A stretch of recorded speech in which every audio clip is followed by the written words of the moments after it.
50वां दिन नहीं है, 51वां दिन है। कल 50वां दिन था, आज 51वां दिन है। और राहुल जी आज शिवपुरी में भी रहेंगे, क्योंकि कल दोपहर को वो प्रोग्राम हमें स्थगित करना पड़ा, क्योंकि वो पटना गए थे, विशाल विपक्ष की रैली, जन विश्वास रैली के लिए गए थे।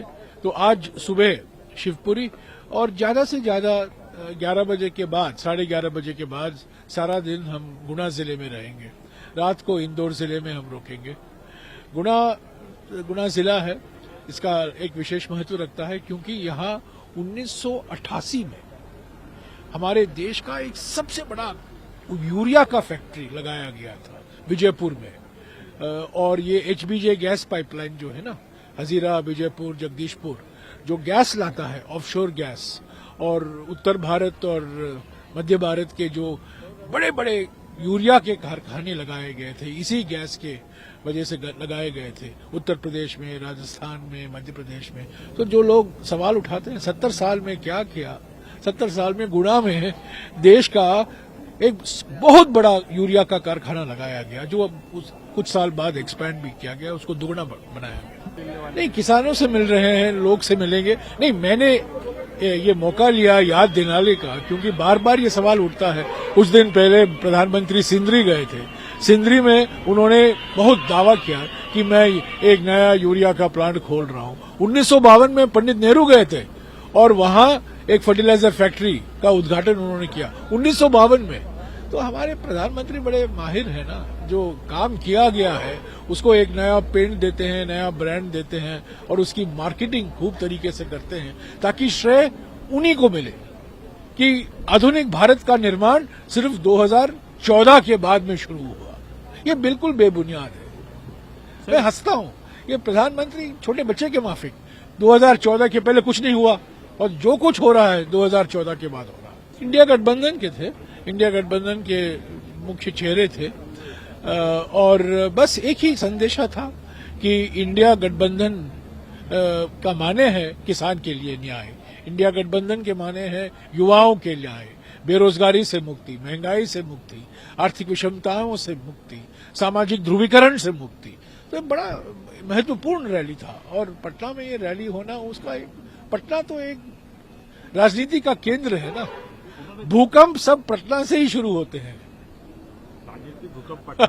राजनीतिक भूकंप कभी कभी पलटी भी हो जाता है, वहां पलटी के भी उस्ताद हैं।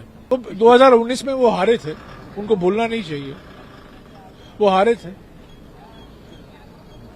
कांग्रेस की टिकट पे भारतीय हमें पूरा विश्वास है जो 2019 में हुआ वो वापस दोहराया जाएगा 2024 में। देखिए, ये जो संदेशा है भारत जोड़ो न्याय यात्रा का, युवा न्याय, किसान न्याय, नारी न्याय, श्रमिक न्याय और हिस्सेदारी न्याय, राज्यों में, अलग अलग राज्यों में गूंज रहा है। लोग जान गए हैं कि 10 साल अन्याय काल का समय रहा है, और प्रधानमंत्री ये झूठे सपने दिखा रहे हैं, सुनहरे सपने हैं, अमृत काल के सपने हैं, झूठे झूठे वादे किए जा रहे हैं। मोदी की गारंटी बोलते हैं।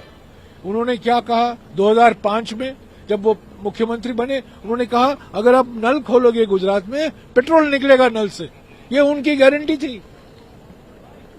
2005 में उन्होंने गारंटी दी थी कि नल खोलो और पेट्रोल निकलेगा गुजरात के नल से।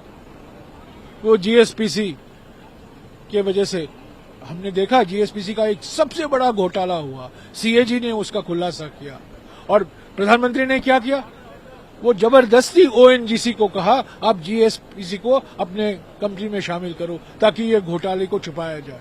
तो यही है मोदी की गारंटी। अरे यार, ये सब मनोवैज्ञानिक खेल है, हेडलाइन मैनेजमेंट है। 100 डे प्लान, क्या 100 डे प्लान है? पहले तो चुनाव जीतो, पहले तो उम्मीदवार की घोषणा करो।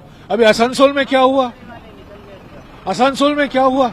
उम्मीदवार की घोषणा बड़ी धूमधाम तरीके से की, 24 घंटे के अंदर उनको वापस लेना पड़ा वो उम्मीदवार को, और कई उम्मीदवार रिटायर हो गए हैं, बीजेपी छोड़ रहे हैं। पहले ये लड़ाई तो लड़ो, बाद में 100 दिन। ये सब हेडलाइन मैनेजमेंट है, और जैसा कि मैंने कहा, राजनीति में मनोवैज्ञानिक खेल भी होता है। ये साइकोलॉजिकल वॉरफेयर हो रहा है। 100 दिन का प्लान मैंने तैयार किया, विकसित भारत का। क्या विकसित?